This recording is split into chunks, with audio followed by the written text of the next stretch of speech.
Vision 2030, madini ni maisha na utajiri. Naitwa Elisha Kanyenke Simbano. Mimi ni mchimbaji wa mgodi wa dhahabu wilaya ya Ngorongoro, tarafa ya Sale. Mimi nimeanza kuchimba 2014 mpaka hapo nikapata leseni. Kwa hiyo tunaendelea na uchimbaji wetu. Tunaendelea mdogo mdogo, tuna uchimbaji duni. Sasa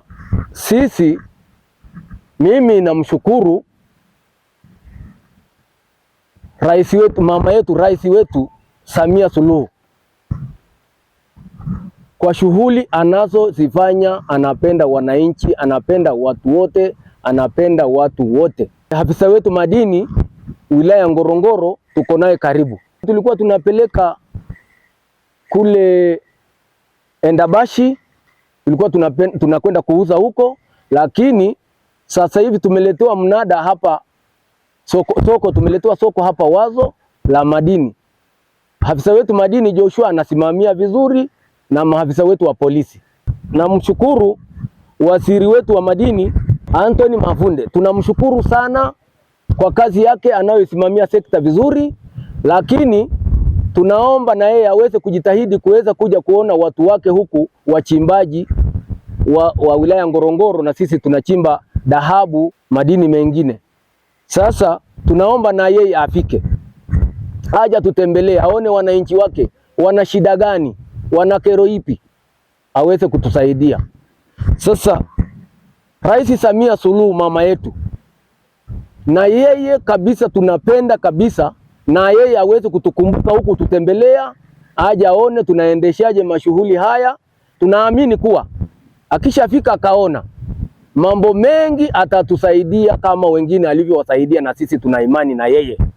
Na huku kwanza kata yetu sisi ya Samunge haina changamoto haina yoyote kuhusiana na vyama vingine. Hata DC wetu tuko naye vizuri.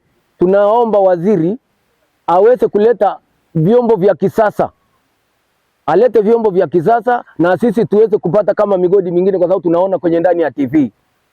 Na napenda kumwambia rais wa awamu ya 6 na yeye afike tu, na yeye atusaidie vyombo na yeye ajitahidi kututafutia vyombo vingine vya kisasa tuweze kupata kuwa na maendeleo mazuri.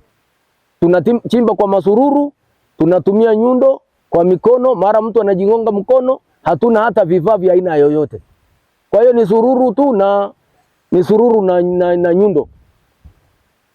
Kuna nyundo zile kubwa kilo kubwa, unakuta watu wengine hawaziwezi. Kwa hiyo ndio changamoto yetu kulingana na nyenzo duni. Kwa hiyo unakuta tunaumia, tunachoka. Mtu unakuta ndani ya wiki 3 hajauza hata kitu chochote. Ndani ya wiki 3 wale mabroka tuko nao, unakuta kabisa anadai huyu mtu milioni, lakini hawakati tamaa, wana imani tutapata, kwa sababu ndio wanatupa changamoto. Hata na mimi kwenye ndani ya mgodi, mimi mwenyewe mara naenda kuuza mbuzi au ng'ombe, watoto wanagombana na mimi kuniambia mbona mali yetu naishindilia hapo, si uache kulipa hata leseni. Ninasema hapana, nina imani Mungu atatuwekea mkono na tutapata.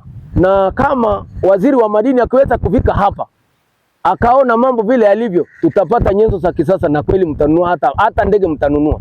Mimi wakati ninachimba madini nilikuwa na mbuzi 3 na ng'ombe 5. Sasa nyumba nilikuwa na nyumba ya nyasi 2 za nyasi, lakini leo nimeweza kujenga nyumba ya rumu 3 na sebule na choo. Kwa hiyo na mbuzi nikanunua na ng'ombe nikanunua. Kwa hiyo madini yamenibadilisha vizuri na ninayapenda. Ng'ombe sio nyingi kwa sababu nina ng'ombe kama 30 na mbuzi kwa sababu nina vijana tu wa kiume, na wao kwa sababu kuchangiana kununua, kuna mbuzi kama 100. Kwa hiyo yamenibadilisha mimi, ninashukuru. Na watu wengi sasa, kila mtu Wakati mimi nimeshaonekana kwamba nachimba kwenye shamba langu, ilikuwa ni kicheko kwa jamii, kwa sababu wanaona mimi ni mtu wa hovyo, kwa sababu tulikuwa hatukujua kama yatakuwa ni endelevu. Tulikuwa tunafikiria na katika basi mtakuwa sina shamba wala sina cha kuwapa watoto.